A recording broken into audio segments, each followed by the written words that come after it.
Hello! Hello, I have one glove on. Hey, my name is Beauthemechanic. We're going to shoot a new video. This one's going to be exciting. Happens to lots of people. It's called the dreaded Death Wobble, the Death Shake, the Shimmy.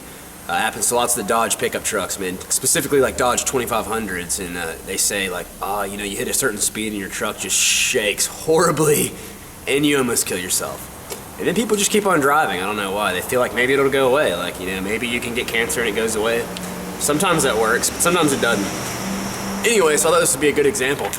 As you can see over there is a Dodge 2500. It's a 2005 Dodge 2500, 4x4, solid front axle. You know, just like a 4x4 work truck. It's an automatic transmission. It wouldn't matter if there's a manual. Mine truck outside is a manual Dodge 2500. They're all built the same. Anything with a solid front axle is going to have kind of the same issues. So like I said, this is an 05 Dodge 2500. This is applicable to almost anything with a solid axle. Any truck with a solid axle, be it like a Ford pickup or a F-250 or a Dodge or, you know, whatever. Toyotas even. So here we go. Let's take a look.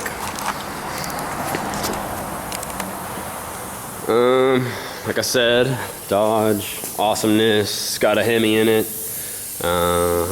Pretty nice. I think it's probably got like 200,000 miles on it. Who the hell knows? I've heard of guys having the same problem. This one's got 191,000. It's nice, as you can see. Nice old-fashioned work truck. But it happens to even trucks with 90,000 miles. You just don't know. Here's what you're looking at. As you can see, hop up underneath this truck. I've got air tools. I've got all this shit here. The first thing you want to look at when you hop underneath this Ferrari is this thing right here, which is called a track bar. This right here is called a track bar, and what it does is it centers the axle. And it centers the axle by, you can kind of see right here where my hand is, waiting for the camera to resolve. It holds the axle in a perfect position, okay? So that this axle can't go that way or this way. So it's called a track bar. There's other names for it too. But I'm going to call it a track bar for all intents and purposes, and that's probably what they're going to call it at the parts store. So you reach up here and you grab this thing, and if you can do this, okay, that's going to be a lot of your issue right there, okay? This track bar can't hold this axle in perfect alignment because the bushings are completely blown out of both this side and the other side. So, you know, this is one thing to think about as soon as you get one of these trucks and you say, man, I've got a death wobble. Well, you know, hop underneath there and start pulling on stuff and see what you can find that's loose. Obviously, this is loose. It needs to be cured, okay? The next thing I'm going to look at is I'm going to jack the truck up and I'm going to check the ball joints, okay, which are these things right here. Ball joints. Upper ball joint, lower ball joint, okay? So I'm going to jack the truck up and I'm going to try and shake the wheel now.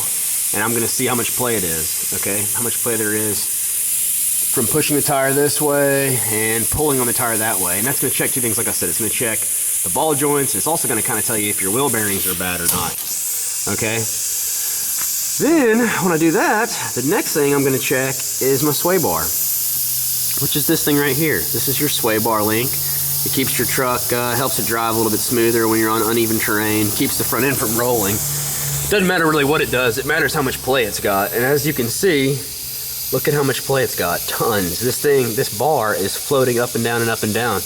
You know, and it's not, a lot of times it's not one thing, it's a combination of small things that make a huge difference, okay? And with that kind of gap and this kind of play in this front end, you're gonna have all types of issues. So, I mean, we've got a track bar in this truck that's destroyed.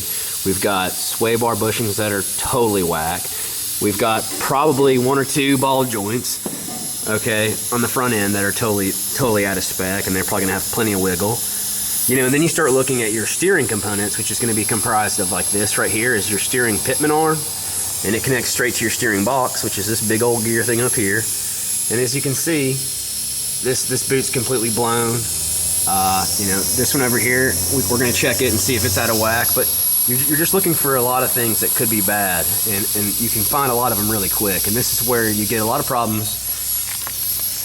This is where you get a lot of problems from Dodge. People rag on Dodge and they say, man, you know, good luck with that Dodge. You're gonna have to rebuild that front end every day. You know, and it's not that you have to rebuild it every day. If you rebuild it once and you do it right, then you won't have to mess with it for a long time, and it'll last 80,000 miles, 90,000 miles. But they definitely have issues. You know, so like I said, this is gonna help hopefully cure a lot of those issues. You know, hop underneath your truck, start shaking stuff. Now I'm gonna jack it up though, and I'm gonna check these ball joints and show you how to check these ball joints, and I'm positive they're blown just by looking at this truck. But you know, this will help you if you're just an average, you know, wrencher and you're trying to figure it out and trying to solve the dreaded death wobble. Okay, so here we go. Now hold on. So here we are. We got my helper, my best friend here, James, the big dick bastard. What up, y'all? Here we go. All right, he's gonna wiggle the tire for us. We're gonna check some things here. We're trying to check the. Right now, he's gonna pull on the top of the tire. You see where his hands are? He's just pushing it in and out. And we're trying to watch the ball joint. So, as you can see, that upper ball joint's got some play on it. You can see it rocking in and out. You see how that's just, it's barely moving, but it's definitely, a little bit is way too much. James, man, check the tie rods. Now we're checking tie rods, and see where his hands are. He's wiggling on the steering assembly, and we're trying to watch for play. Like, see, we got a little bit of play in this tie rod right here. And that one seems okay. We go down to that side and kind of check it out. We got a little bit of play in that tie rod maybe as well. So anyway, thanks, James, man. Anyway, like I said, really quickly, just showed you how to check by pushing up here at the top. Pushing up here at the top of this tire and pushing, you know, in and out, you're gonna check for, feel for play in that upper ball joint. And if you did it at the bottom and you pulled in and out on the bottom of the tire, you'd feel for the lower ball joint play. And the lower ball joint doesn't really have any play. As you can see, it's not really moving. James is pushing on it right now. But anyway, now I'm gonna swap all these parts out and hopefully I'm gonna fix this and make cheddar. So here we go.